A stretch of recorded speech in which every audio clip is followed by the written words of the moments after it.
Ever wondered why Honda's RA302 V8 disappeared almost as fast as it debuted?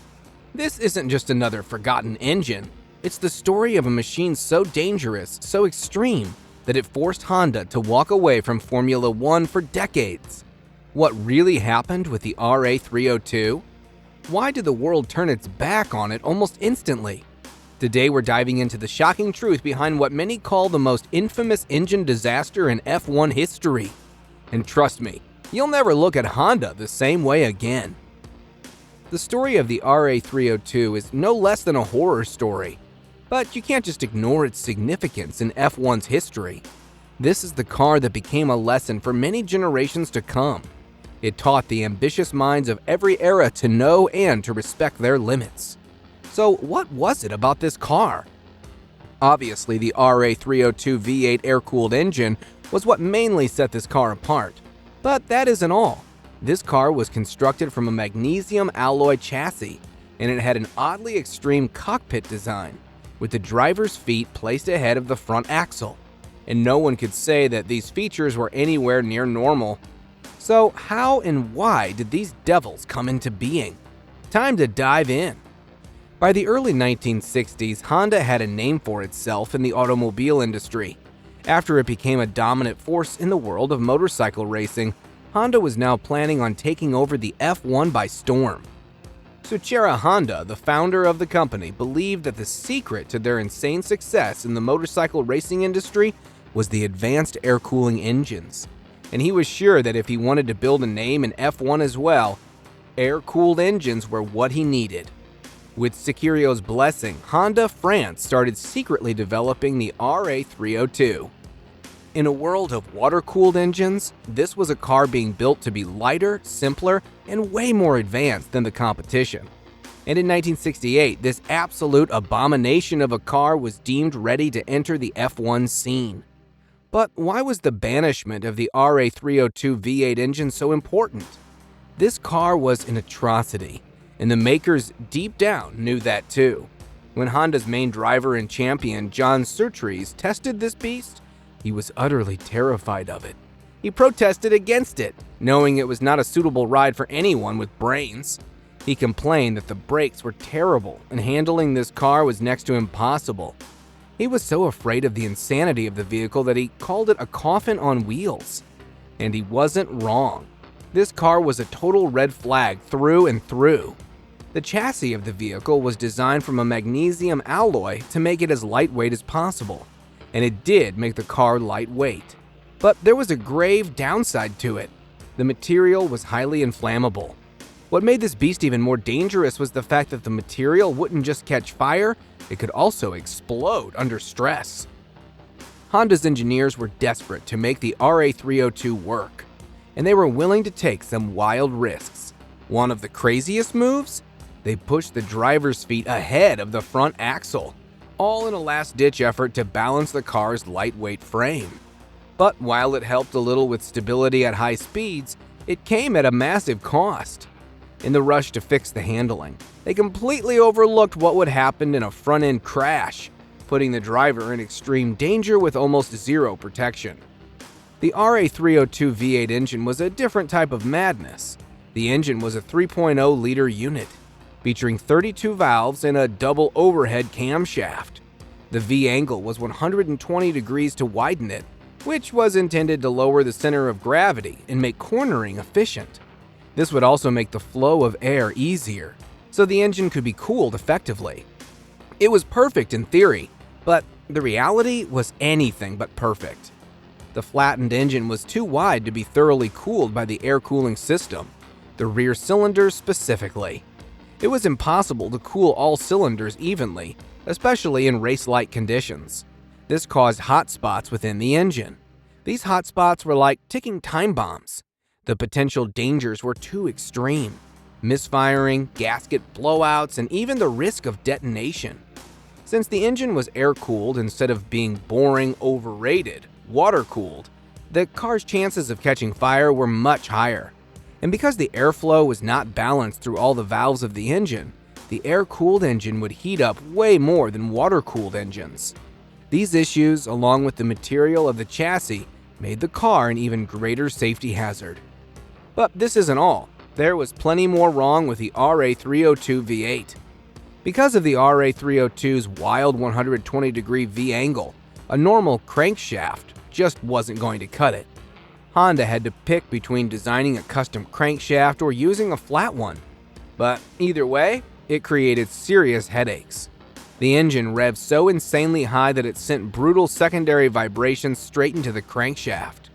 While these vibrations didn't directly cause any crashes, they made the car a nightmare to control at high speeds. Like trying to tame a beast that just doesn't want to be ridden. Honda was so focused on the performance of their brainchild, they threw the concept of safety out the window. Even in the 1960s, safety was a serious concern in F1, but apparently not for Honda. Even though the car was highly prone to catching fire, there was no fire suppression system built into it. They did not even fireproof the fuel tanks, all for the sake of the car's precious lightweight. And the cockpit was so narrow that it was impossible for the driver to escape the vehicle in the face of death. The worst part was, even after putting in all this work and sacrificing the safety of the driver and others, the car still wasn't that fast. It was designed to scream at 10,000 plus RPM and generate 450 horsepower with ease. But the air-cooled engine couldn't consistently create enough power for the RA302 to compete with the big names in the industry. So why didn't Honda just kill it and move on? Many factors came into play to orchestrate Honda's greatest failure. There wasn't just one Honda. Honda's headquarters were in Japan, led by Sukuro Honda, who was indeed a genius, but his pride and uncommon mindset were what got in his way. On the other hand, there was the Honda in France, the European sales and marketing branch. Honda France was absolutely clueless about racing whatsoever, but they were obsessed with the idea of entering a French race, with a French car and a French driver inside it. Sukuro Honda had a dream, and he was convinced an air-cooled engine was the secret weapon that would dominate Formula One. In his mind, it would shake up the sport and put Honda firmly on top of the racing world. But if only he had known what was waiting just around the corner. The reality turned out to be far more brutal than anyone expected. Surtees was the first one to speak against the wickedness of the Honda marketing branch. Many engineers agreed with him, but they couldn't do anything against the marketing branch, especially since Sukuro was indirectly supporting them. Honda was simply too deep to pull the plug and humiliate themselves in the European market. But they would soon realize that it was the right thing to do. On July 7, 1968, in Normandy, France, the Rouen les Essarts, a narrow public road circuit lined with trees and embankments, was more dangerous than ever. Dark clouds had covered the blue sky, and slight rain had made some parts of the track wet. It was the day of the French Grand Prix. Not everyone was happy about it, but the RA302 was ready to debut. Honda France was expecting immense glory. The well-respected driver Joe Schlesler was chosen to drive Honda France to success after John Surtees refused to drive it. But no one was expecting the incoming tragedy. John Surtees had said to Sukuro Honda, "This car should not race. It's a death trap." Honda Japan was not sure about it either, but they didn't stop it. RA302 made a late entry, fully soaking in the glory. A French driver and a French Honda racing in France. It was their dream becoming reality. The first lap was nothing serious, but in the second lap, right after the 1-minute mark hit, Joe Schlesler was approaching a downhill corner, and the inevitable catastrophe began unfolding, while everyone just stood silent and watched. As Schlesler started turning, he lost control. Maybe it was the brake imbalance, perhaps the throttle surge, or it might have been the slick tires. The RA302 had hit an embankment, flipping and crashing straight into a tree. But the worst part was still yet to come. As the coffin on wheels hit the tree, the fuel tanks broke open and spilled gasoline all over the place. It wasn't very long before the magnesium caught fire. Now, all anyone could see was a mighty white blaze. The burning magnesium could not be put out, no matter how much they tried. Joe Schlesler was tragically burned to death before anything could be done. The race went on, and the drivers and mechanics panicked. Surtees took it the hardest as his worst fear had become reality in front of him. Honda withdrew the second RA302, which was prepared for Monza right away. This devastating calamity took a real toll on Honda. By the end of the year, Honda had completely left Formula One and did not return until 2006. The RA302 was such a colossal failure that it led to a vast change in the F1. Due to the fire, magnesium and other flammable materials were out of F1 for good, and driver safety had now become a major priority for the F1. No team wanted to repeat Honda's mistakes. And the engine? The air-cooled V8 was obviously considered unfit for F1, even though F1 didn't formally ban them. The drivers and teams themselves knew the dangers of the air-cooled V8s. The Devils were simply exiled, and they haven't returned ever since.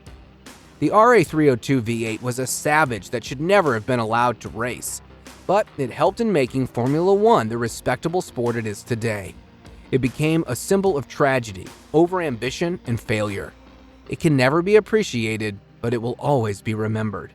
And it will continue to teach the future generations that no ambition should ever come before a human's life. Thanks for tuning in, and trust us, we have even more wild stories coming your way soon. Drop your thoughts about the tragic saga of the RA302 V8 down in the comments.